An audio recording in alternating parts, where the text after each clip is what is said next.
Di po ba mas madaling depensahan ng administrasyon kung ito ay maraming mga notable achievements? Mas madali siyang depensahan kaysa depensahan yung mga or labanan yung mga kritiko ng gobyerno. Kasi ang nakikita ko po, parang din siguro, napansin ko rin kasi si Yusek Claire Castro, pag siya po ay nagsasalita, lagi siyang on the defensive tone. No?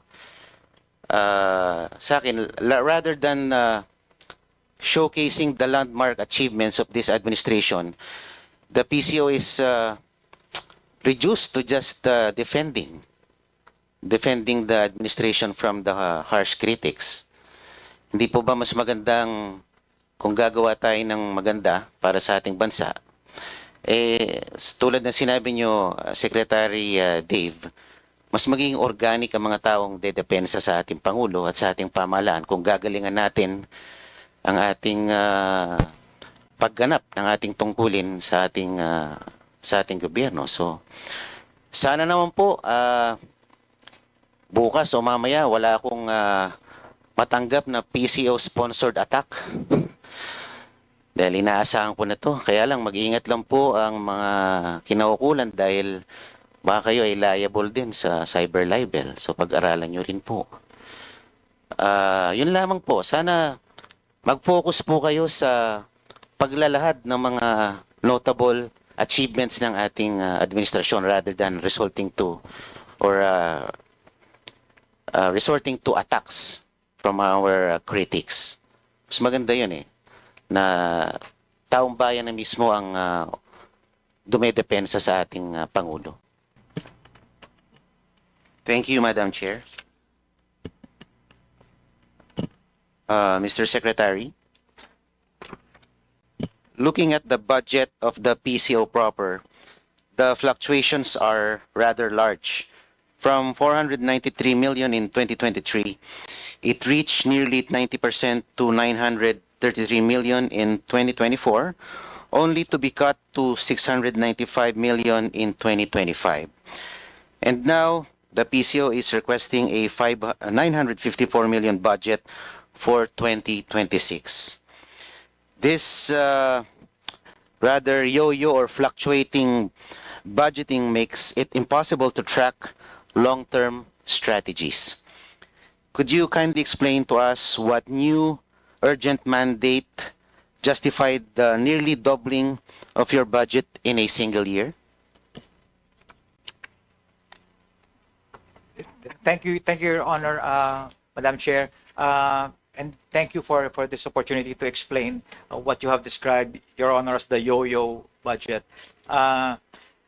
I was informed that the budget in 2024 was significantly reduced because of the low utilization rate in 2024. Unfortunately, the budget went down after that. But based on the 2025 budget, what we are proposing right now for 2026 is really more aligned to the 2024 level and consistent with the programs that we have initiated in 2024. Plus, not to mention the fact that we are looking at a very important year for this administration next year. We are about to host the ASEAN next year, and this will require a lot of communications support from our agency and our attached agencies, and just restoring it to about the level of 2024 will enable us to cope with the responsibilities and the tasks ahead of us in 2026. Just a follow-up question. The bulk of the increase was in PCO's maintenance and other operating expenses, which grew to 689 million. Meanwhile, PCO's 2026 performance targets for 2026, such as disseminating 3,350 new news releases, are identical to PCO's 2024 targets, despite requesting an even higher operations budget. How can PCO justify a higher budget when PCO's own targets remain stagnant? Is the PCO simply asking for more money to do the same amount of work? Thank you, Your Honor. Again, thank you for allowing us to clarify that point. We are already we've made representations already with the DBM to revise this target to accurately reflect the levels as stated in the MOE. So we are now in the process of revising those targets, increasing those targets, and coming to an agreement with the DBM on this one. Thank you for that answer. My last question. Nakalagay po sa mandato ng PCO na ang Presidential Communications Office ang magsisilbing primary communications arm ng gobyerno. At isa sa mga pangunahing trabaho ninyo ay ilathala ang mga magagandang achievements ng ating pamahalaan. While looking at your Facebook account, wala akong masyadong makita na notable achievements sa PCO Facebook page. Ang nakikita ko lang recently, yung mga inspection ng ating Pangulo sa mga faulty flood control projects. I don't know if it's that an achievement in itself. Nakita ko rin yung libreng sakay program. I think that's quite an achievement. Pero wala akong makitang malakihan o noteworthy or notable flagship project ng ating sa ngayon. Wala akong makita. And meron din kasi akong kakilala sa PCSO. Hindi naman ganun kakilala pero nakakapagkwento rin siya. Sabi niya, we hire reactors. Ang trabaho ng reactors, 100 or 200 or so reactors. Ang trabaho po nila ay magbigay ng positive reaction sa mga post ninyo, magbigay ng positibong comment sa mga posts. Yun po ang trabaho. Aside from maintaining around 76 vloggers. Is that correct? Your Honor, if I may clarify, you mentioned PCSO or PCO? PCO, I'm sorry. PCO. Meron daw kayong maintain na 200 reactors and 76 or so vloggers. To that point, Your Honor, we don't maintain reactors and bloggers. We have organic supporters of the president who comments on our posts, but we don't retain any of those bloggers or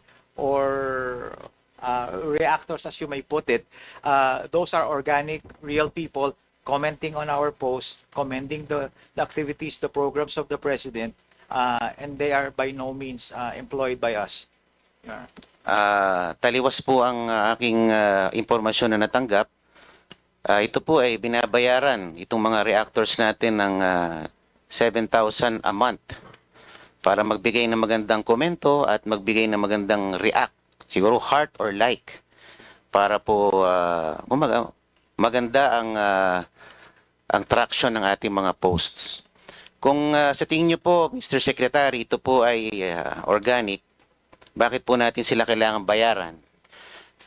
Hindi po ba? Meron pa silang allowance sa load, bukod po sa kanilang sweldo. Opo. With all due respect, Your Honor, hindi po namin sila binabayaran, and we can check that in the line item po of our budget. Wala po kaming binabayaran na gano'n. As I said, and I will reiterate, these are organic, real people who supports the president and comments positively on the activities and programs of the president on our official channels, official platforms in social media. So wala po yun sa line item ng budget namin, Your Honor. Kung wala po kayong binabayaran, ano po ang komposisyon ng mga job orders po at COSs na binabayaran nyo that comprises most of the personnel services? Yes, Your Honor. for the JOs and the COS, their roles and responsibilities are clearly defined in the contracts that they signed, and we will be more than honored to furnish the committee with the JOs and the COS contracts if required, Your Honor. Ma'am, how much time am I given left?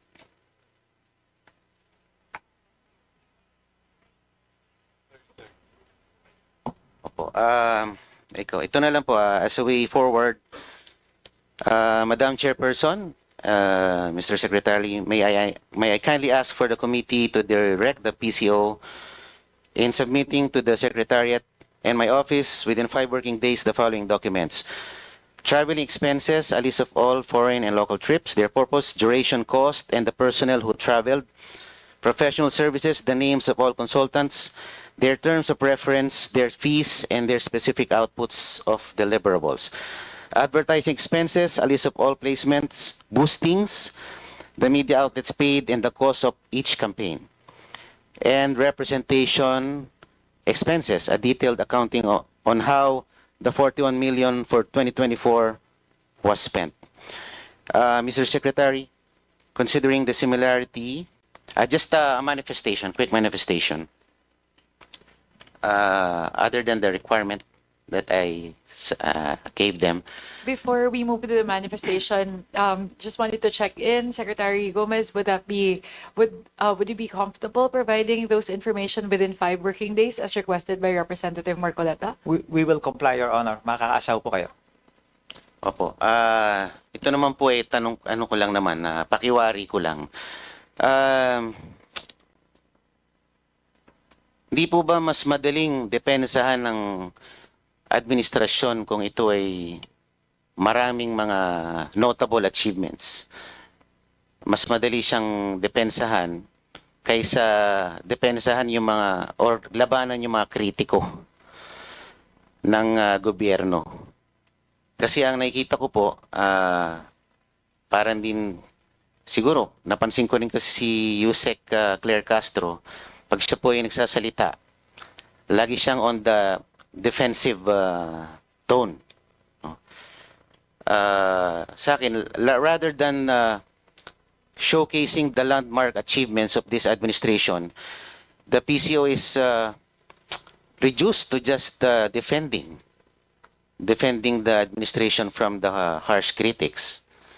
Hindi po ba mas magandang kung gagawa tayo ng maganda para sa ating bansa?